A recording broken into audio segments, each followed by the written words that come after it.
কাইলৈ উৰুকাৰ প্ৰাক মুহূৰ্তত আমি বিভিন্ন প্ৰান্তৰ পৰা আপোনালোকক পৰিৱেশসমূহ দেখুৱাই গৈছো। আমি বিভিন্ন প্ৰান্তৰ পৰা আপোনালোকক বজাৰ সমাৰসমূহৰ পৰিৱেশ দেখুৱাইছো, ক'ত কেনেকৈ বিহুৰ সামগ্ৰী উভৈনদী হৈছে, কেনেকুৱা দৰত বিক্ৰী হৈছে, কি সামগ্ৰী বজাৰত ওলাইছে, সেই পৰিৱেশসমূহ আমি গুৱাহাটী মহানগৰীকে ধৰি বিভিন্ন প্ৰান্তৰ পৰা আমাৰ সাংবাদিকসকলৰ জৰিয়তে আপোনালোকক দেখুৱাই গৈছো। কিন্তু কেৱল বজাৰেই নহয়, আমি বিভিন্ন হুঁচৰি দল, বিভিন্ন জেং বিহু দলৰ শেষ প্ৰস্তুতিও আপোনালোকক দেখুৱাৰ চেষ্টা কৰিছো।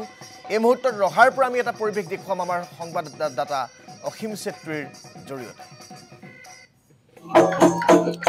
নগলামুখত বাপুতিকাহৰ ৰঙালী বিহু ৰঙালী গাদৰিবলৈ বৰ্তমান ৰাজ্যৰ ইমূৰৰ পৰা সিমূৰলৈ চলিছে পূৰ্ণ ব্যস্ততা।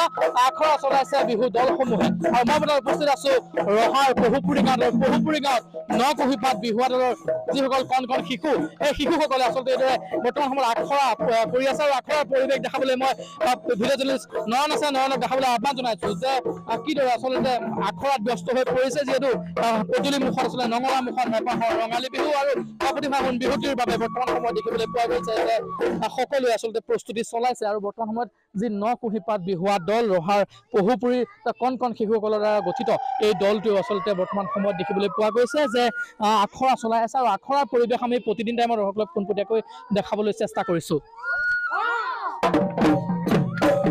ঐ তাতুত কৈছে নেহৰ ঐ বহাগৰ বিহুতি ঐ নানাচি কেনে গৈ থাকো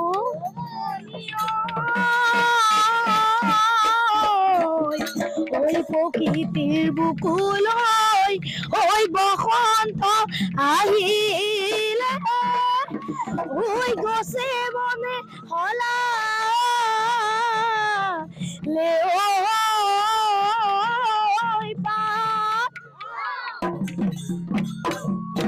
আমাৰে নাচনি ঐ সাজি কাজি আহি ঐ বিহু বিহু লাগিছে গান।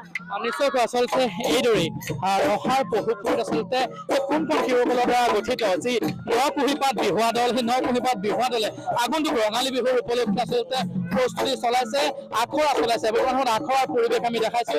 পোনে আমি কথা পাতিবলৈ চেষ্টা কৰিম, লোকসকল আছে, আমি কথা পাতিবলৈ চেষ্টা কৰিম।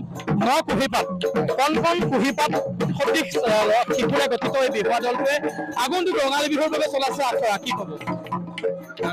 আমাৰ নগাঁও জিলাৰ ৰহাৰ একে জাকৈচুকীয়া গাঁও পহুপুৰী, এই পহুপুৰী গাঁৱৰ কণ শিশুসকলে অসমীয়া জাতিৰ যি আয়ুস ৰেখাৰ লগত সংগতি ৰাখি তেখেতলোকে যি বিহু আখৰা অনুষ্ঠানটো চলাই আছে আজি কেইদিনমানৰ পৰা, আমি নথৈ সুখী হৈছোঁ।